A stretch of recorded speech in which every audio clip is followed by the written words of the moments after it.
Just read something off 40, like one of the pages that really, I guess, captured or what really got to me was this part here, where he talks about how, for example, right, the native sense of place and of the importance of being in harmony with place and each other is embedded in their cultural traditions. Their collective experience with the land has been encoded into their myth and ritual and is expressed through social structures and arts.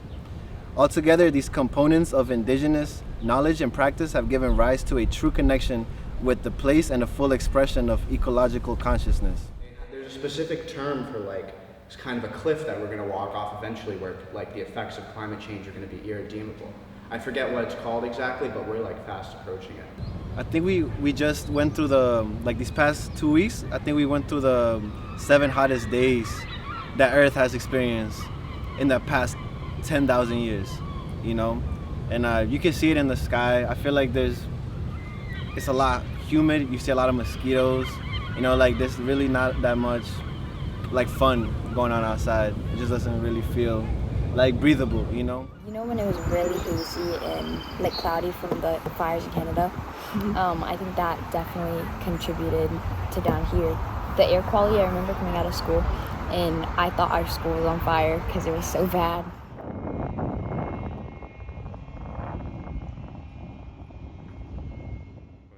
I get asthma attacks here and there. I remember the days when we were out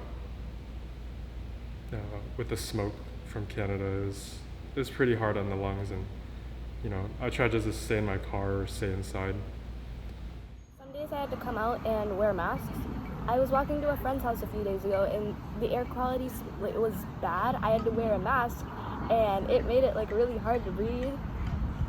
Sometimes the climate changes can be many things that sometimes you don't think about.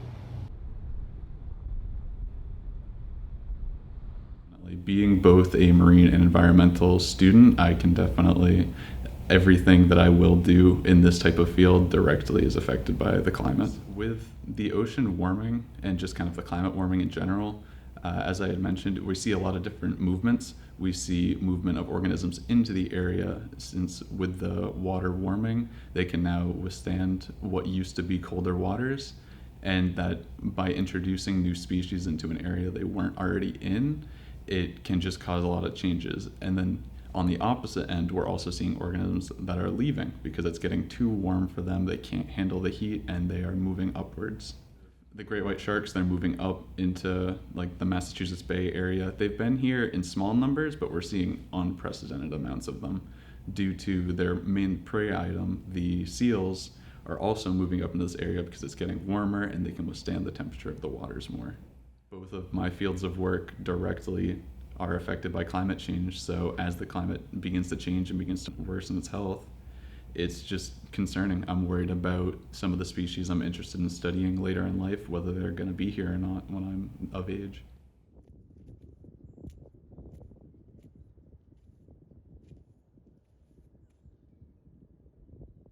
Overall, it's just worrying thinking about, say, a couple decades from now, how the world's going to look. Yeah. And if things have changed or not. How are we going to handle all those refugees from those climate places? Because we already have huge problems with immigration as it is, before even getting into climate immigration. That's a lot of people.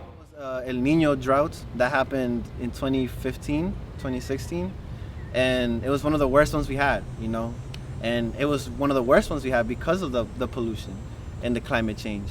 And at the same time, the administration at the time, I'm pretty sure it was the Obama administration, he did mass deportation, and people were being deported back to Central America during the El Nino drought. Most of those people were indigenous people, just to be killed off. You know what I mean? And the only reason people try to migrate here to begin with is because it's tough to live in Central America. It's too hot. There's not enough resources. It's basically I don't know. Everything seems like they're trying to kill off native people, trying to kill off the knowledge that's been here for thousands of years on how we can live in harmony with the earth. And then on top of that, they're gonna kill off the animals and a lot of big ecosystems involving, plants above and underwater. It just looks like a whole, everybody's gonna get hurt from this. That's really how I see it. So one of the big things that is going to affect the New Bedford community with that is the decrease in kind of our big fishing industry. Since a lot of the organisms that we use for our fishing industry, our lobster, our scallops, our crabs, anything along those lines, which is a major source of income in the New England and New Bedford communities, they're starting to become more scarce because climate change is putting more of those types of species at risk.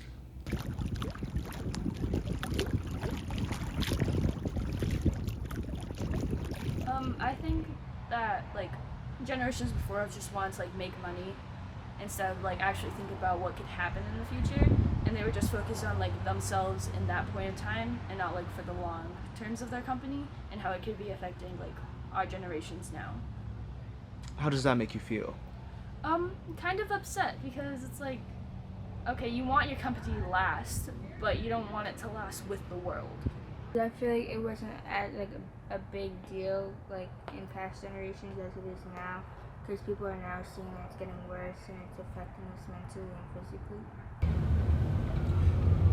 Climate change 100% affects my mental health.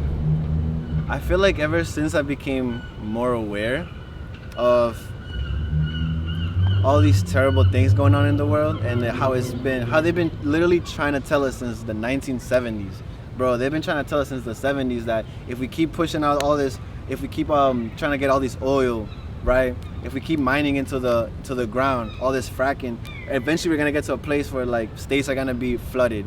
You know what I mean? It's gonna be way too hot to just be outside, you know? And I feel like ever since I've gotten aware of that, it's kind of been messing me up a little mentally. Because I care, you know, I really do care. And I feel like caring comes with this price or this consequence of just being aware and how much is just, you kind of get to see it, you know. People, more people have been dying, more animals have been dying. You see these fish popping up in the waters, comes from contaminations, it comes from the pollution, you know what I mean? Even even look at the orcas. They started talking to each other just to knock off these boats that are coming in. They're smart creatures, you know what I mean? Just going to your beaches, you can see a lot of it. You'll see, I know I personally have been seeing a lot less just crab species, other types of crustaceans, or you're seeing more of their dried up shells or anything like that. And you can just start to notice how it just seems like there's less life out there.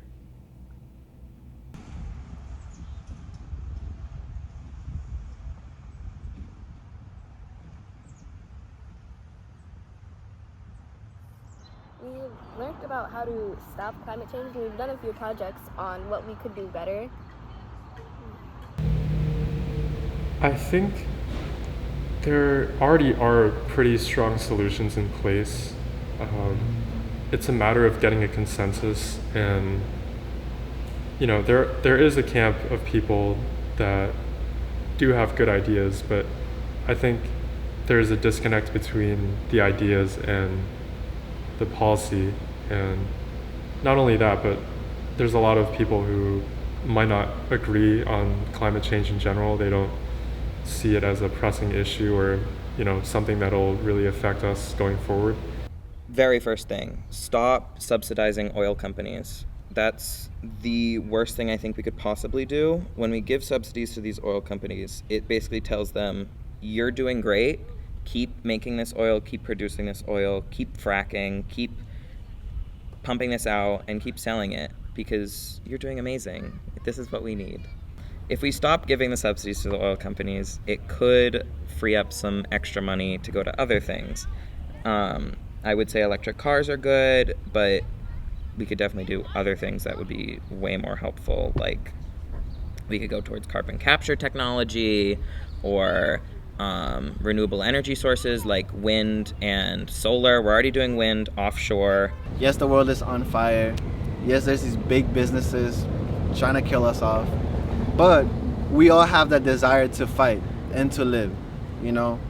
I just feel like the more people talk to each other, the better things will get, because the more we're gonna be learning from each other. There's no way to really succeed in anything.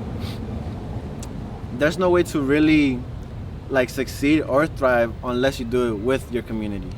Doing things by yourself won't get you anywhere. You know, that's how you get lost. That's how you become isolated. Involved with local programs, a lot of scientists and researchers will do like community outreach programs, and that's something I cannot recommend enough. Get your kids involved. Honestly, the younger that you can get involved with this type of field, the more interest and more opportunities you'll have to learn more. We could learn a lot more if we listen. I'm always gonna hope for a better future. I have hope because I know I want to fight. You know, I know I want to keep educating myself and learning more and helping my community and the people around me. Even if we have disagreements, you know, like even in my family, I have family members that kind of see the climate change as something different. You know, maybe their way of like saving it or coming to a conclusion is something completely different than what I think. But I still think it's important to have those conversations, you know, so that way we can reach like a middle.